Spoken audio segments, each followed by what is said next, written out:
Kirby Smart has not been shy about how he feels regarding the transfer portal recently, right? Between his comments on Paul Finebaum this week and what the players, Malachi Starks and Miles Thornton, said on the Players Lounge, Kirby is obviously not a huge fan of it. Now, Kirby has taken advantage of the transfer portal and players that they've gone and poked out of there and gotten from other schools, I think have impacted Georgia in a positive way and are going to continue to do so. And in fact, I think that the transfers might be a big deal for Georgia this coming year. But he just wants to play football, and that's pretty much what he said. He's like, I just want to go out there, like, let's put NIL, let's put all this aside, and let's see how your guys perform against our guys. And I'll go ahead and just read this portion for you because this is kind of the part where it's interesting, and I want to talk about it with this video. He said, I think we're going to look back on that from 10 years from now and say the people that had multiple transfers are probably not going to be successful academically. I think that's what's going to be looked back on, and people are going to say, was it a good thing I left twice? Most of the kids we check in that leave our place, they said they regretted it. Well, if you leave a place twice, what did you actually accomplish? That's probably the toughest thing for me. So there are multiple transfer windows, right? You got spring, you got the December. If something happens with the coach, there's another one, I think, over the summer. So I think at least 2 or 3 times over the course of a year, you're allowed to transfer. And what else are we seeing? Well, players have been able to go wherever they want, right? JT Daniels is an example. USC, Georgia, West Virginia, Rice. He's gone all over the place, and JT Daniels, at the end of the day, it was injuries and a medical retirement that kept him out of football, but now he's not playing anymore. Now he's coaching. He's still connected to it.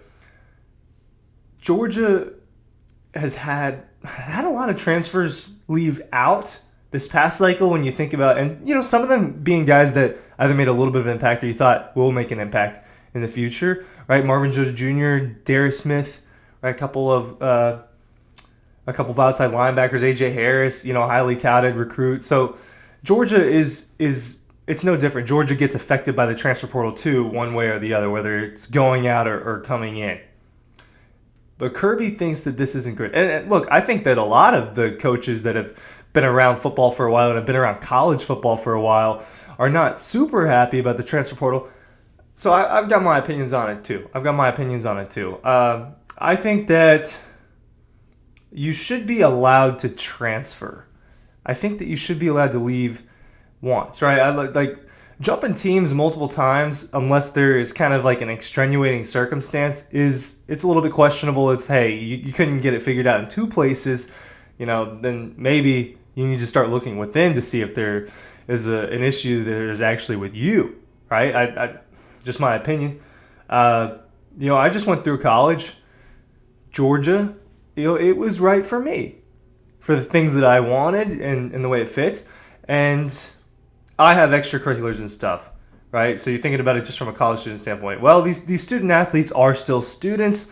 Obviously, most of them, what is their main goal? A lot of them want to make it to the NFL, and that's their dream, and that's the reason why they wanted to play college football. And now the transfer portal has helped people do that. And I think that that's a good thing. Joe Burrow, right? It helped Joe Burrow do that, and now, he's one of the best quarterbacks in the NFL. It helped Jaden Daniels. I know I use some of the same examples. It helped Michael Penix Jr., right? He went to Washington, and he propelled himself into being a top 10 pick, a Heisman contender. It can help people. And I think that student athletes, young people, whatever you want to call them, these college football players, they should have the right to leave at least once.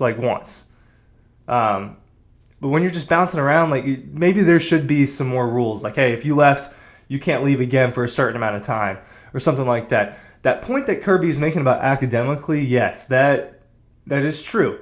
That's the other side of this thing. This is collegiate football. These are students. They're not yet professionals. Are some of them, a few of them, not that many, going to make it to the next level, going to make it to the NFL or the UFL or whatever, Canadian Football League, whatever you want to, professional football that they might get into? Not that many of them are going to do that. So you do have to think about after football. And yes, I do think that the academic experience can be really disjointed if you're moving around a lot.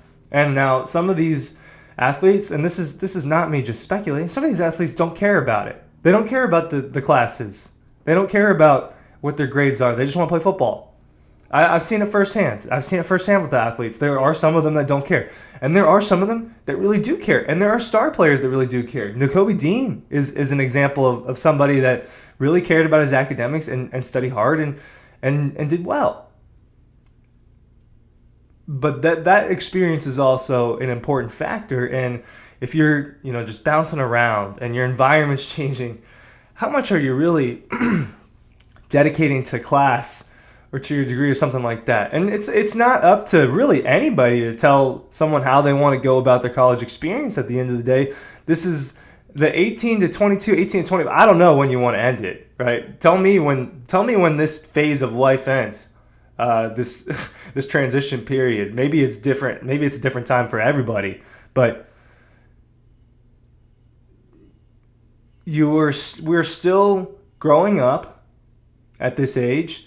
We're still trying to figure out who we are, and I think that all of these extra factors in college football, the money aspect, the transfer aspect, the combination of the two, creating sort of a free agency and bidding wars from these players, it's definitely changing the experience and making people either have to grow up faster or it's going to stunt their growth, depending on how someone tackles the situation.